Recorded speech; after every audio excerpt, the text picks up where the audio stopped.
अस्सलामुअलैकुम, मैं हूं ताबिश मीर और आप देख रहे हैं प्रोग्राम खेल कर जीत। कौमी क्रिकेट टीम ने शानदार परफॉर्मेंस का मुजाहरा करके गौल का किला पाकिस्तान के नाम कर लिया।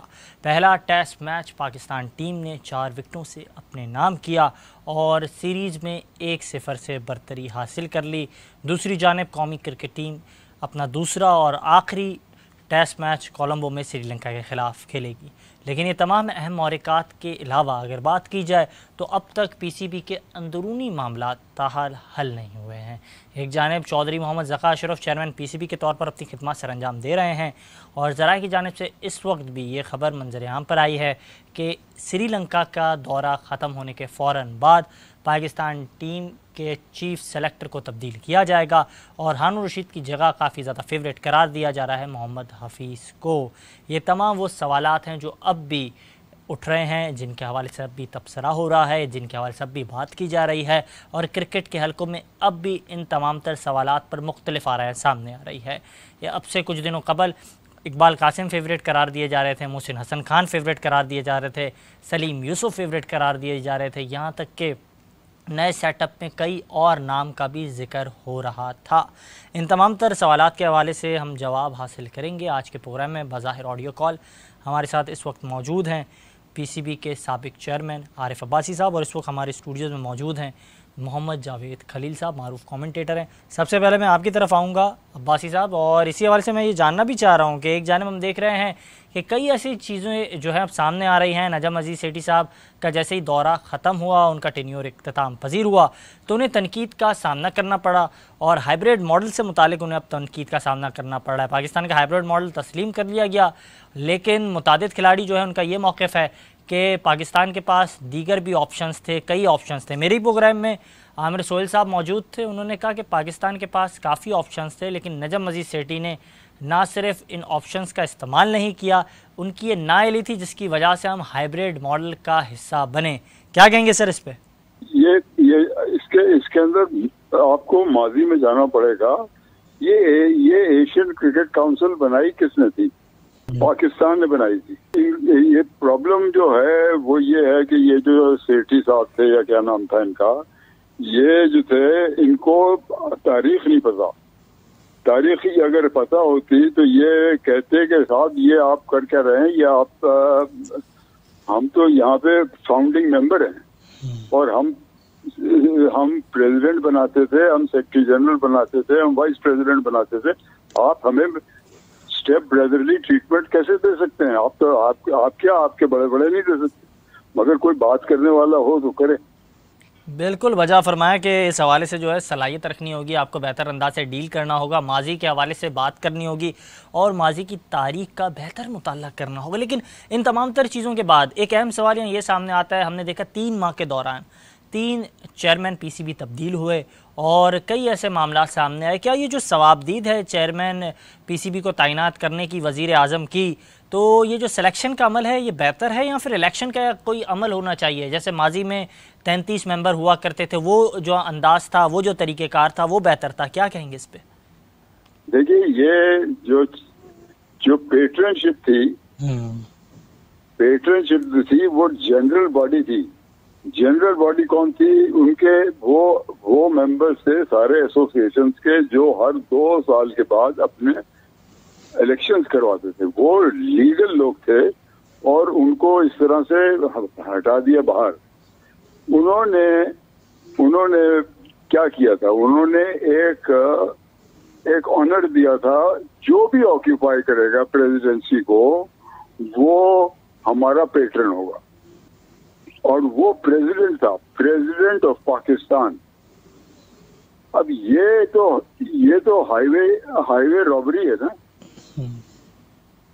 हाईवे रॉबरी है ना कि प्राइम मिनिस्टर कभी बन जाए, कभी कोई बन जाए, कभी कोई बन जाए। ये कोई बंटवारा थोड़ी है।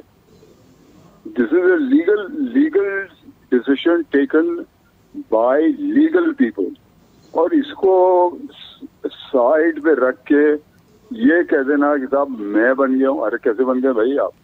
आपको किसने वॉलंटरी, ये तो वॉलंटरी काम था ना, और ये सिर्फ उन्हीं का काम था जो इलेक्टेड लोग थे। यहाँ पे कौन इलेक्टेड लोग है? कोई। बिल्कुल आपने वजह फरमाया। तो अब भी इसी हक में कि इलेक्टेड लोग होने चाहिए, वो जो माजी में इलेक्टेड लोगों का तर्ज अमल था उसी अंदाज से ये काम होना चाहिए। वो जनरल बॉडी थी, उसके अंदर कोई 33 आदमी हो बैठते थे और वो अपने प्लेयर्स की बैटिंग करते थे। अभी आपके पास ना तो क्लब क्रिकेट है, ना आपके पास अंडर 19 क्रिकेट है, ना आपके पास ए टीम क्रिकेट है, ना आपके पास जूनियर क्रिकेट है। जब ये सब नहीं है तो आपको सप्लाई लाइन ऑफ प्लेयर्स कहाँ से मिलेगी? एक आपको बाबर आजम मिल गया, उसको लेके आप फिरते हैं बेचारे को एज इफ वो एक कोई लाइफ सेवर है, मगर वो उम्र भर के लिए तो नहीं है। वो माना, आई एडमिट कि बड़ा आउटस्टैंडिंग बैट्समैन है, मगर सबका वक्त आता है ना, तो उसके बाद क्या है आपके पास? बिल्कुल, बाबर आजम के अलावा आपके पास और कोई ऑप्शन नहीं है। आप बिल्कुल बजा फरमा रहे हैं कि डिपार्टमेंटल क्रिकेट के ज़रिए मुतादिद खिलाड़ी जो हैं मंजरनामे पर आते थे और वो पाकिस्तान को सर्व करते थे मुस्तकबिल में। लेकिन डिपार्टमेंटल क्रिकेट की बंदिश के बाद हमने देखा जो अमल किया एहसान मानी ने, फिर रमीज़ हसन राजा साहब आए, वो ये जो अमल था उसके मुतालिक जो क्रिकेट के हलके हैं उनमें तो काफ़ी बेचैनी दिखाई दी गई। लेकिन दूसरी जानिब ये भी बात सामने आ रही है कि नजम अज़ीज़ सेठी साहब का जो दौर था उसमें नजम अज़ीज़ सेठी साहब ने 2019 का आइन जो है उसके हवाले से जो है चीज़ों को तब्दील किया, 2014 का आइन रिवाइव किया, लेकिन उसका कोई बेहतर और मुस्बत नतीजा ताहाल सामने नहीं आया। तो आप क्या समझते हैं अब आने वाले जो भी लोग होंगे उन्हें डिपार्टमेंटल क्रिकेट को लेकर भी काफ़ी सारे चैलेंजेस का सामना करना पड़ेगा? बेवकूफ़ी की बात। जब भी मुझे कोई नया ओहदा मिलता है, चाहे वो पीआईए हो, चाहे वो क्रिकेट बोर्ड जो हो, चाहे वो मिनिस्ट्री हो, मेरे साथ दो आदमी जरूर होते हैं। एक मेरा लीगल काउंसिल और एक चार्टर्ड अकाउंटेंट। पहला काम जो होता था उस जमाने में वो ऑडिट होती थी। ऑडिट के बाद कहीं जाके आप बैठते थे आराम से, इसलिए कि आपको पता होता था आपने क्या इनहेरिट किया और अगले जाने वाले ने क्या छोड़ के गया। इसके बेसिस पे नहीं, टोटल आपकी डिस्ट्रक्शन हो गई है। आपके यहाँ कोई तरीका नहीं है कि एक अच्छा प्लेयर आपको मिल जाए। कैसे मिलेगा? कोई तरीका ही नहीं है। कोई भाई, एक एक्टर को स्टेज चाहिए ना, तो स्टेज किधर है? स्टेज है ही नहीं। इसके ऊपर बड़ी मेहनत करी थी। ये 12.5 साल मैं वहां पे था और हमने पेट्रन ट्रॉफी को अलग किया था और डिपार्टमेंट्स को दिया था। क्यों दिया था? इसलिए दिया था कि वो लोग एम्प्लॉय करते थे आउटस्टैंडिंग प्लेयर्स को, वो अंडर 19 के प्लेयर्स को, जूनियर टीम के प्लेयर्स को। अब ये तो बड़ा आसान काम है। मैंने तो जितने आपके डिपार्टमेंट्स थे उनको सबको बुला के कहा था कि हम आपका टूर्नामेंट आपको गिफ्ट कर रहे हैं और ये टूर्नामेंट आपका होगा। वो उस पर बहुत खुश थे। उनने और अच्छे अच्छे प्लेयर्स को रिक्रूट किया, मगर इसमें फिर आपको आगे जाना पड़ेगा कि जो विजडन है, विजडन के अंदर आजकल आता है क्या आता है। जैसे पहले आता था एक जमाने में कि पीआईए जो है वो खेल रही है कराची से। ये कभी दुनिया में सुना है आपने? ये एसोसिएशन का कायर ट्रॉफी थी, वो आपका प्रीमियर टूर्नामेंट था और उसके अंदर सिर्फ एसोसिएशन खेलते थे। पेट्रन ट्रॉफी डिपार्टमेंटल टूर्नामेंट था, उसके अंदर प्रोफेशनल्स खेलते थे। अब इसमें क्या बुराई थी? मगर लोगों को पाकिस्तान में आदत है हर चीज को कहना कि ये मैं तो इस तरह करूंगा। अरे भाई, क्यों करेंगे? 200 साल से ज्यादा हो गए हैं, काउंटी क्रिकेट अभी तक चल रही है कि नहीं चल रही है? किसी ने बदला? शेफील्ड शील्ड कितने सालों से चल रही है? और सब कुछ छोड़िए, दलीप सिंह जी टूर्नामेंट और रणजीत सिंह जी टूर्नामेंट कब से चल रहा है इंडिया में? कोई नहीं करता। ये सिर्फ हमारी जान पे ये नाजिल हुआ है। क्यों? कि लोगों को पता ही नहीं कि बैकग्राउंड क्या है। बैकग्राउंड जब आपको नहीं पता है, आप एक जमाने में 2 वर्ल्ड कप में लेके आया था पाकिस्तान, उसके बाद कोई वर्ल्ड कप आया? आपके पास आईसीसी रेफरीज किसने बनाए? पाकिस्तान ने बनाए। हमने 7 साल मेहनत की। ये आपके जो आपके जो ये न्यूट्रल अंपायर्स हैं, ये कैसे आए? ये इसके ऊपर जितनी मेरी मदद अंग्रेज ने की है और किसी ने की ही नहीं। इसका 8 साल के बाद कहीं जाके ये इम्प्लीमेंट हुआ है और इसका सेहरा पाकिस्तान को मिला है और तारीफें हुई पाकिस्तान की। किसी को पता है? ये आपके जितने लोग आते हैं उनको पता है? आप उनसे पूछ ले क्वेश्चन करके। बच्चे जो हैं ये जो कपड़े पहन के खड़े होते हैं और बॉल फेंकते हैं वापस, ये किसने की है? जिसकी गवास्कर भी तारीफ करता है, पाकिस्तान ने की। तो ये जब तक आपको पता नहीं होगा, जब आपके पास नॉलेज नहीं होगी, कहते हैं ना कि नॉलेज इज पावर। जब तक आपके पास नॉलेज नहीं होगी तो आप ये बेवकूफ़ी के डिसीजन लेते रहेंगे। बिल्कुल वजह आपने फरमाया सर, और जिस अंदाज से आप बात कर रहे हैं, जो आपका तजर्बा रहा माजी में, और जब आप बतौर चेयरमैन पीसीबी थे तो आपकी काफ़ी खिदमात हैं। पीसीबी का नाम भी जो है आपने तजवीज़ किया और कई ऐसे फ़ैसले आपने किए जो पाकिस्तान क्रिकेट के मुस्तकबिल के लिए इंतहाई ज़्यादा सूदमंद साबित हुए। लेकिन मैं ये भी जानना चाहता हूँ, मेरे प्रोग्राम में मौजूद थे खालिद महमूद साहब और उन्होंने कहा कि नजम अजीज़ सेठी साहब अपनी चीज़ों को उस तरीके से डील नहीं कर पाए, काफ़ी चैलेंजेस का उन्हें सामना था और वह जैसे उनके पास कम वक्त था जिसमें वो चीज़ों को डील करने के बजाय, मैनेज करने के बजाय मज़ीद कॉम्प्लिकेटेड कर गए। तो आने वाले जो भी चेयरमैन पीसीबी होगा, जिस तरह से उन्होंने कहा कि चौधरी मोहम्मद ज़का अशरफ जो हैं वो बतौर उम्मीदवार काफ़ी ज़्यादा फेवरेट उस वक्त करार दिए जा रहे थे जब मैं उनसे इंटरव्यू कर रहा था, तो उन्होंने कहा कि अब जो भी चेयरमैन पीसीबी होगा वो तनकीद का निशाना बनाएगा और वो तमाम कहानी जो है नजम अजीज़ सेठी पे डालेगा। तो क्या समझते हैं अब यही होगा? नजम अजीज़ सेठी साहब जो है उनके 3 माह के टेन्योर को काफ़ी ज़्यादा तनकीद का सामना करना पड़ेगा और तमाम जो मलबा है उन पर ही डाला जाएगा? ये कितनी बेवकूफ़ी की बात है।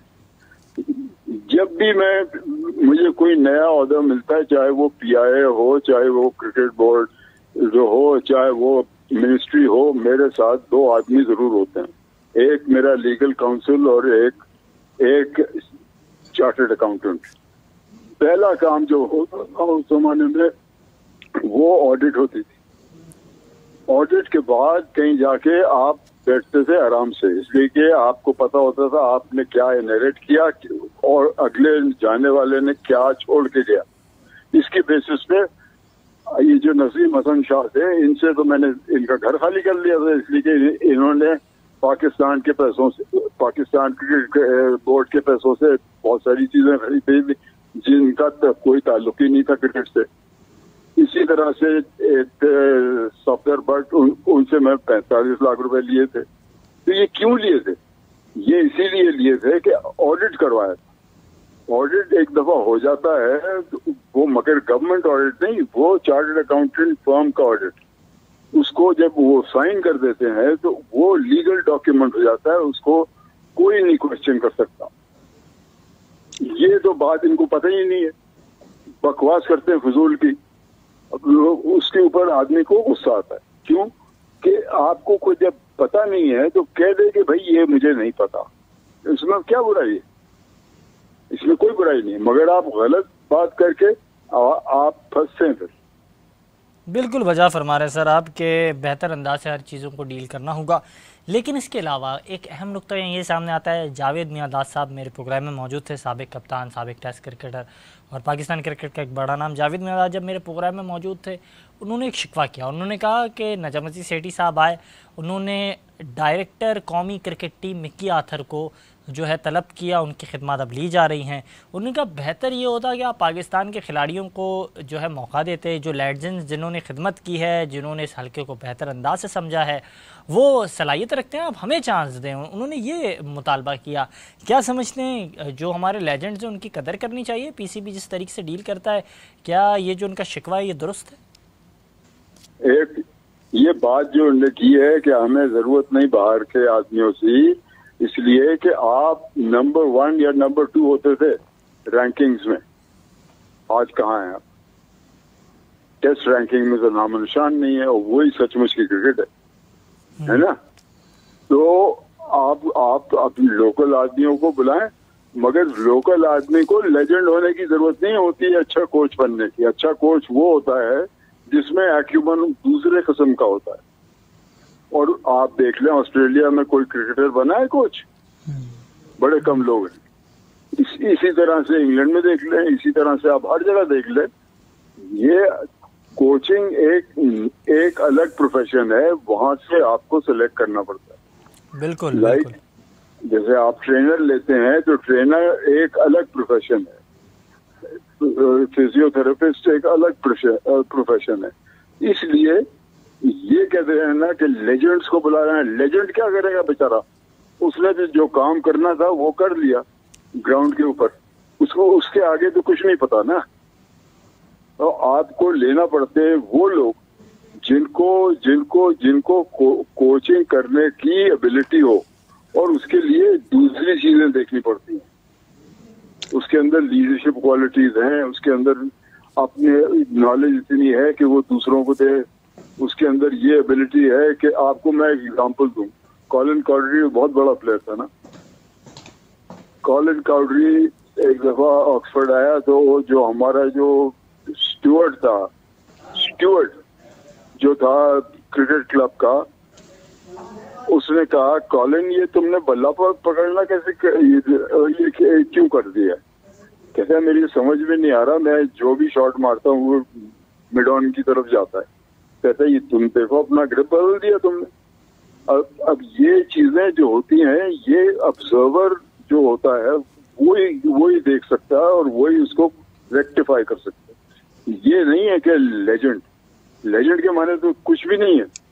लेजेंड के माने तो ये है कि उसने अपने शोबे में एक्सीलेंट परफॉर्मेंस की। बिल्कुल आप बजा फरमा रहे हैं, लेकिन दूसरी जानिब एक अहम सवाल सर यहाँ ये भी सामने आता है।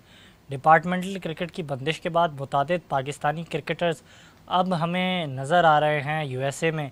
समी असलम के हवाले से बात की जाए, हम्माद आज़म के हवाले से बात की जाए, एहसान आदिल के हवाले से बात की जाए, इससे कबल हमने देखा तो मोहम्मद आसिफ जो हैं वो शिफ्ट हो गए थे, जलालुद्दीन शिफ्ट हो चुके हैं, फिर जान निसार खान साहब वहाँ मौजूद है और साद अली वहाँ मौजूद है, और कई पाकिस्तानी खिलाड़ी वहाँ मौजूद हैं, मुतादिद पाकिस्तानी क्रिकेटर्स वहाँ मौजूद हैं और वो वहाँ इन एक्शन दिखाई दे रहे हैं मुख्तलिफ़ लीग्स में।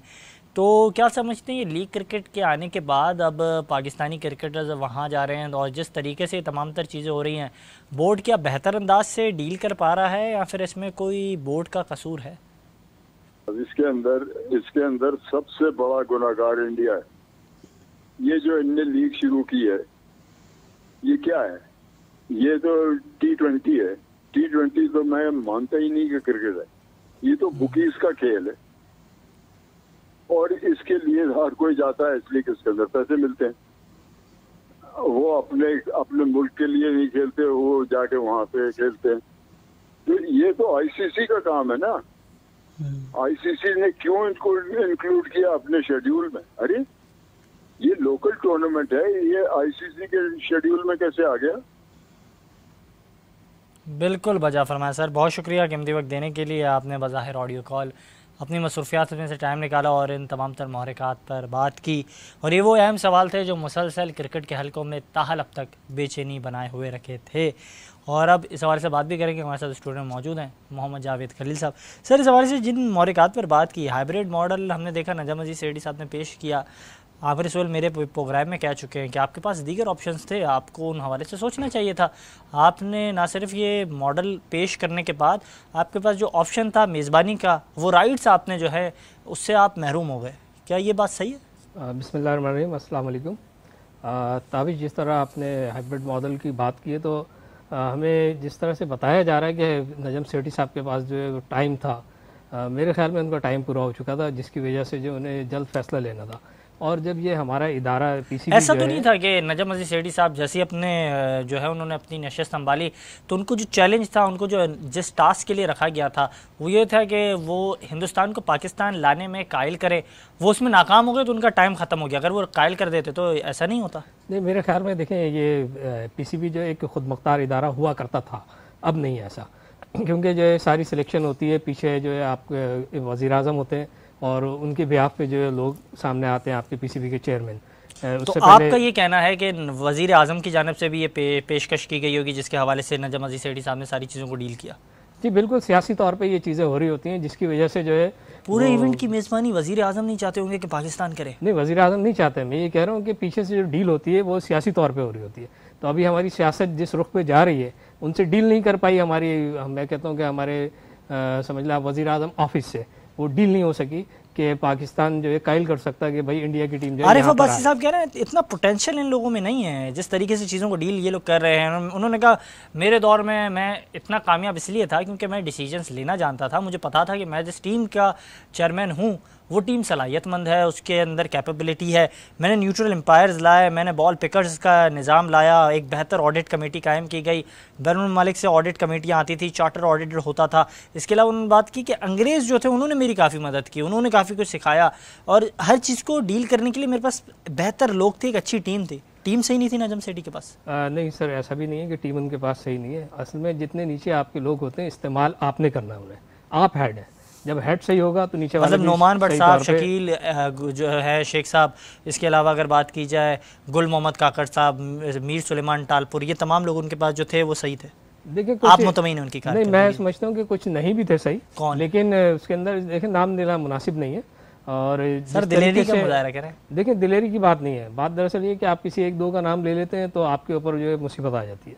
तो बेहतर ये है कि गुरेज किया जाए कि कुछ लोग सियासी भर्तियां जो होती है ना, सियासी भर्तियां, सच बोले तो पूरा बोले। मैं कहता हूँ जब सियासी भर्तियां होती है ना तो कोई भी इदारा हो उसको कमज़ोर कर देती हैं। अब आरिफ अली खान अब्बासी साहब क्यों कामयाब थे? वो खुद मुख्तार चेयरमैन थे और वो अपनी खुद मुख्तारी के साथ साथ वो पावरफुल थे इस तरह से कि जिस तरह उन्होंने बयान किया कि जो जो सिस्टम उन्होंने बनाए, और मैं समझता हूँ कि वही दौर था जब पाकिस्तान की टीम जो है। चलें आप बात तो कर रहे हैं, लेकिन मैं ये भी जानना चाह रहा हूँ कि आपने सच बोलने की कोशिश की, पूरा सच नहीं बोला, लेकिन दूसरी जानब मैं ये भी जानना चाह रहा हूँ कि एक जानब जिस तरीके से चीज़ों को डील किया जा रहा है, क्या ये तर्ज अमल सही था? तर्ज अमल तो आप मैं ये मुतमईन है आप? नहीं, मैं बिल्कुल मुतमईन नहीं हूँ। उसकी वजह मैं आपको बता रहा हूँ। देखिए जब सियासी तौर पर भर्तियाँ होती हैं तो फिर वहाँ पे ये खराबियां पैदा हो जाती हैं। अच्छा, उन्होंने कहा ये जो सवाबदीद है वजीर आजम की, उन्होंने कहा ये जो सवाबदीद है वजीर आजम की, ये 3 माह में हमने 3 नए चेहरे देखे बतौर चेयरमैन पीसीबी। बोला ऐसा नहीं होना चाहिए था। मेरे दौर में 33 लोगों की एक टीम थी जो बाकायदा इलेक्टेड लोगों को, इलेक्टेबल्स को लाती थी और जिनसे सलाहियत होती थी वो आता था, और ये वॉलंटरली काम था, एक खिदमत थी। अब ये खिदमत नहीं, एक पेशा हो गया, एक नौकरी हो गई है कि आपको इतनी ऐशो याश ज़िंदगी आप गुजारेंगे, इसलिए अब जो है दिलचस्पी बढ़ गई है। ये बिल्कुल देखें, इसके अंदर बहुत ज़्यादा जो है पैसा इन्वॉल्व है, और पैसे की इन्वॉल्वमेंट की वजह से जो है जब आपकी चीज़ें पीछे से सियासी तौर पे हो रही होती हैं तो सामने आप किसी भी चेहरे को बिठा दें, जो पीछे वालों ने करना है वो वही करवा के रहते हैं जो उनकी मर्जी होती है। तो इसका मतलब जो पीछे माजी में हमने देखा रमीज़ हसन राजा साहब के दौर में, एहसान मानी साहब के दौर में डिपार्टमेंटल क्रिकेट बंद किया गया और काफ़ी खिलाड़ियों ने ये शिकवा किया कि बल्ले से वोट लेकर बल्ले को ही जो है बंद कर दिया गया। तो ये जो तमाम अमल था इसमें ज़िम्मेदार कौन है? एहसान मानी है, उस वक्त के वज़ीर आज़म है, और ना फिर रमीज़ हसन राजा साहब, क्योंकि उनके पास भी टेन्योर था, वो भी चाहते बहुत चीज़ें तब्दील कर सकते थे। देखिए आपने मेरी बात की तस्दीक कर दी कि पीछे वज़ीर आज़म थे। मैं पूछ रहा हूँ, आपसे सवाल कर रहा हूँ। बात यही है दरअसल कि जब पीछे से जब सियासी भर्तियां हो रही होती हैं तो जो ऑर्डर पीछे से आ रहा होता है उनको फॉलो करना पड़ता है। हालांकि रमीज राजा की मंशा थी, मतलब आप ये भी कह रहे हैं कि ऑर्डर पीछे से आता है। इस बात में कितने हद तक सदाकत है? सरफराज अहमद खान का जो मामला है, वो पाकिस्तान टीम के कप्तान थे, उन्हें कप्तानी से हटाया गया और उस वक्त के वजीर आजम ने ये फैसला किया। तो ये जो है तासुर सामने आता है, आप इस बात को कैसे देखते हैं? बिल्कुल ये तासुर सही है, कोई गलत नहीं है इसके अंदर। और जब माजी के बड़े कप्तान जिन्होंने पाकिस्तान को वर्ल्ड कप जिताया, साबिक वजीर आजम रहे, तो उन्होंने जब एक मशवरा दिया। आप ये बात कर रहे हैं, आपके पास इस मुतालिक शवाहिद है? देखें शवाहिद तो आपके पास भी नहीं है। नहीं, मैं तो सवाल कर रहा हूँ, मैंने आपसे सवाल पूछा। बात दरअसल ये है कि ह्यूमर्स जब घूम रहे होते हैं तो कुछ ना कुछ उसके अंदर हकीकत होती है। नहीं, मैं वही मैं हकीकत जानना चाहता हूँ। मैंने तो सवाल किया, मैंने कहा ये तो अफवाह है या फिर जो आपने देखा, जो मैंने देखा, जो आपने सुना, जो मैंने सुना, उसके मुताबिक यही कहा जा रहा है कि पीछे से फैसला हुआ, और जब वहाँ से फैसला हुआ तो जाहिर सी बात है फिर सरफराज जो है वो कप्तान नहीं रहे। सरफराज की ऐसी परफॉर्मेंस थी उस वक्त, वो अपनी जो है सीट बचा सकते थे, वो कप्तान मुकर्रर रह सकते थे। बात तो यहाँ पे ये भी आ जाती है कि वो कप्तानी जब कर रहे थे तो उनकी वो परफॉर्मेंस नहीं रही। श्रीलंका की जो नौजवान टीम है वो आपको मार के चली गई, तो यहाँ कुछ ना कुछ सेटबैक ज़रूर आया था सरफराज के ऊपर, जिसकी वजह से उसके अलावा उनकी फिटनेस के ऊपर भी प्रॉब्लम थी। काफ़ी ज़्यादा हेल्दी हो गए थे और वो उस तरीके से नहीं चल पा रहे थे। कुछ गलतियाँ इंसान की अपनी भी होती हैं और कुछ जो है ऊपर से बुराई आ रही होती है। जिस तरह से मैंने आपको बताया कि जब आपके ऊपर से कोई हेड कर रहा होता है आपको, तो फिर जो काम करवाना होता है, चाहे सामने चेहरा नजम सेठी साहब का हो, ज़का अशरफ साहब का हो, रमीज़ राजा साहब का हो, वो काम करवा लिया जाता है। अच्छा, डिपार्टमेंटल क्रिकेट बंद किया गया। मेरे प्रोग्राम में मौजूद थे शोएब हबीब साहब, उन्होंने कहा कि रमीज़ हसन राजा साहब की कोशिश थी, वो चाहते थे कि डिपार्टमेंटल क्रिकेट बहाल हों। जी बिल्कुल। इस बात में कितनी हद तक सदाकत है? नहीं, उन्होंने इस बारे में जो है एक बयान भी दिया था और उन्होंने कहा था कि कोशिश कर रहे हैं हम कि डिपार्टमेंटल क्रिकेट को बहाल किया जाए। लेकिन कैसा उसके अजीब अंदर सा कुछ उनका limitation लगा रहे थे जो वो। दौर गुजरा ना, कि वो हर चीज़ की कोशिश कर रहे थे। वो ड्रॉप इन पिचेस बना रहे थे, उसके लिए भी कोशिश कर रहे थे, मटेरियल आ गया, पोर्ट पे पड़ा रहा, ड्रॉप इन पिचेस नहीं बन पाई। वो चाहते थे टीम वर्ल्ड क्लास हो, कोशिश कर रहे थे, पाकिस्तान टीम ने फाइनल खेला, वर्ल्ड क्लास नहीं बन पाई। आपने होम सीरीज़ खेली तो उसमें आप नहीं जीत पाए। उन्हीं के टेन्योर के अंदर न्यूजीलैंड की टीम आती है और आने के मैच से 5 मिनट पहले ही रुखसत हो जाती है। तो ये सारी चीज़ें तो होती हैं ना। अब बात दरअसल ये है कि जिस तरह से आप बयान कर रहे हैं कि जो इंसिडेंट आपने बताए बिल्कुल ऐसे ही हुए, ऐसा नहीं है कि इसको मैं डिनाई कर दूं। तो इंसान अपनी कोशिश करता है, उन्होंने कोशिश की, ऐसी बात नहीं है, कोशिश की। लेकिन बात दरअसल ये है कि जहाँ से आपको चाबी भरी जा रही है, जब तक जिस किस्म की चाबी भरी जाएगी आपको कुछ काम वही इख्तियारात तो करना उनके अपने भी थे ना, कप्तान उनके पास था, मैनेजमेंट उनके पास थी, कोचेज उनके पास थे, काफ़ी चीज़ें उनके पास थी। जब वो साबिक खिलाड़ियों की पेंशन्स बढ़ा सकते हैं, वो फैसले ले सकते हैं, बाबर आजम को बाइख्तियार कर सकते हैं। अब अगर रिजल्ट नहीं आता है, टीम रिजल्ट ओरिएंटेड साबित नहीं होती है, तो फिर तो सवाल किया जाएगा ना उस वक्त के चेयरमैन पीसीबी से। देखिए आप कितने अख्तियार थे उनके पास, क्या वो 100% कुल्ली अख्तियार लेकर आए थे? नहीं। जो इससे पहले आरिफ अली खान अब्बासी साहब का आपने नाम लिया बाकायदा, तो उन्होंने जो अपने दौर में जो चीज़ें कामयाबियां बताई, तो उसके पीछे राज यही था कि वो 100% अख्तियार लेकर के आए थे। उसके बाद जितनी भर्तियां होती रही उनके पास मैं समझता 25% अख्तियार होता है चेयरमैन बोर्ड के पास, बाकी 75% अख्तियार वही होता है जहाँ पीछे से डील की जा रही होती है। तो यही वजह है कि हमारी टीम जब कामयाब होने लगती है और कामयाबी के झंडे गाड़ ली होती है, तो कुछ फैसले जो है पीछे से ऐसे करवाए जाते हैं, और जिसकी वजह से जो है वर्ल्ड कप में भी नाकामी का वो देखना पड़ता है। पाकिस्तान हिंदुस्तान नहीं आएगा, हम हिंदुस्तान वर्ल्ड कप खेलने नहीं जाएंगे, रमीज़ हसन राजा साहब का बयान।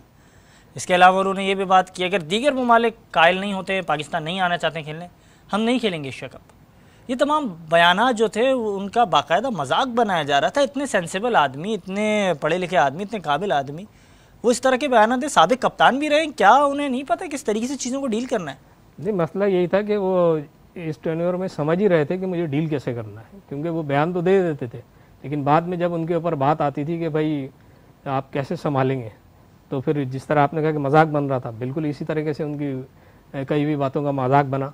तो मैं यही कहता हूँ कि जब हमारा चेयरमैन, लेकिन आप मुतमईन दिखाई दे रहे रमीज़ हसन राजा साहब से, आपने क्या बात की उनके हवाले से, आपने कहा कि वो डिपार्टमेंटल क्रिकेट के लिए काफ़ी ज़्यादा कोशिश कर रहे थे, वो काफ़ी ज़्यादा जो है, चाहे नजम सेठी हो जाए, चाहे ज़का अशरफ हो जाए, चाहे रमीज़ राजा हो जाए, मैंने कहा ना जब से ये सियासी भर्तियां हो रही हैं, ये सियासी भर्ती हो रही है, पीसीबी का चेयरमैन जो है वो कुल्ली जो है, लेकिन आप सच भी तो पूरा नहीं कह रहे ना। आपको मैंने कहा आप कहें सच, बताएं कौन से लोग हैं जिनकी सियासी भर्तियां हो रही है, कौन वो लोग हैं जिनकी ईमा पर काम हो रहा है, जिनकी ईमा पर लोग आ रहे हैं।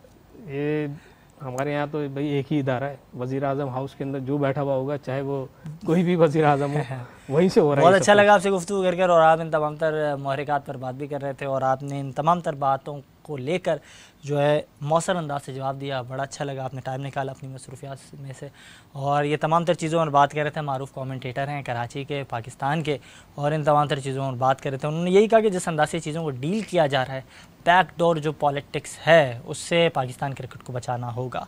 ये था आज का प्रोग्राम, इजाज़त दीजिएगा, अल्लाह हाफ़िज़।